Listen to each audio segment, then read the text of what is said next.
Hi, Bob Sandidge. Welcome to Power of Voice, one of my very, very favorite topics. As I grew up in Southern Illinois, when I started my professional radio career at 15, I had quite a pronounced Southern Illinois twang. And of course, I didn't know it. I didn't know it until I was on vacation one year in Minnesota and people were commenting on my Southern accent. And I never actually thought I had any accent, let alone a Southern accent. And it was at that point that I had to examine my bias because I realized I had a little Southern accent bias in a negative way. So I said, okay, I'm one of us, I'm one of them. But the point of bringing this up is that, of course, if you're going to be a professional radio voice, you don't have an accent. If you listen to all the things that are on radio and TV today, all the voices out there, you don't really hear a lot of those unless they're done for character or effect. In general, you hear sort of nondescript voices. People, it's sort of every person's voice is what ends up in the advertising. And it also has the way our voices, our diction, our accents. Also, people make assumptions about our education and fluency from those things. And there's probably some correlation to that as well. But that doesn't mean that we need to be stuck or stereotyped because we have an accent or because we came from a certain part of town where people spoke in a certain way using colloquialisms. What it means is that we have a lot of flexibility. We can learn. We can do something differently because voice is like all many other parts of ourselves, skills. We can learn by listening, by paying attention, and also I think by realizing how important certain outcomes are. Because if things are really important to us, then we understand that using our voice effectively, doing the work required to do it better, is going to make us more effective in the work and the outcomes that we're after. So it's way worth it. But your voice can change. I've heard a lot of people say, well, it's the way I am, and my voice has always been like this, and I can't do anything about it. And I, would politely say that is just not the case.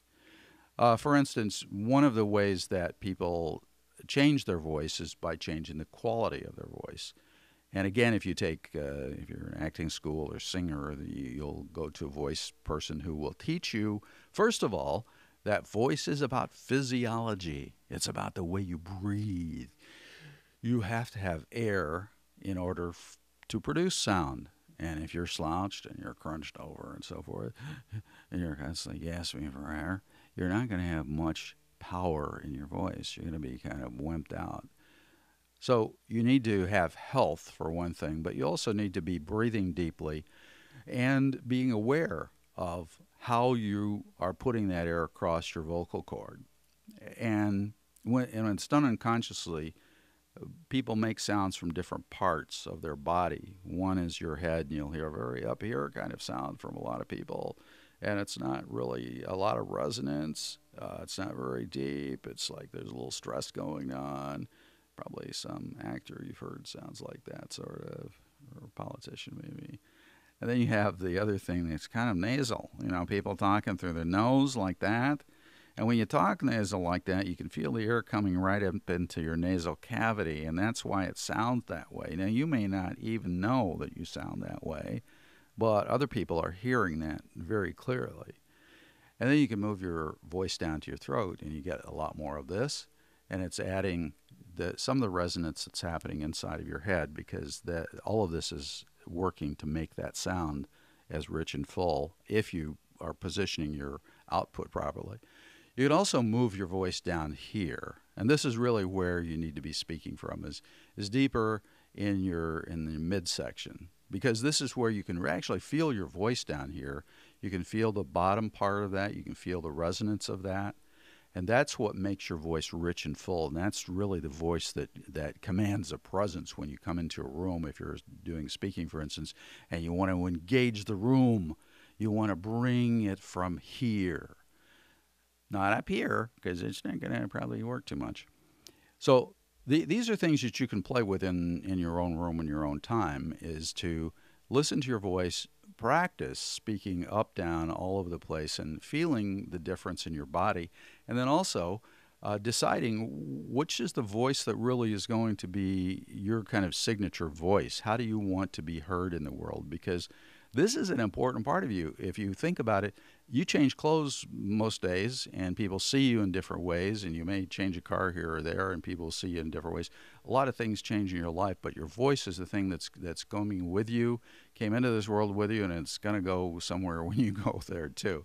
And actually, one of the things about voice is if you take care of it, if you do a nice job with your voice, it's the one thing in your body that won't change as you age, as you go through time. You can maintain that persona, and trust me, this has a lot to do with how people will perceive you as you move through life. Is how you sound, and people will actually perceive you as being perhaps younger and more vital because your voice is vital.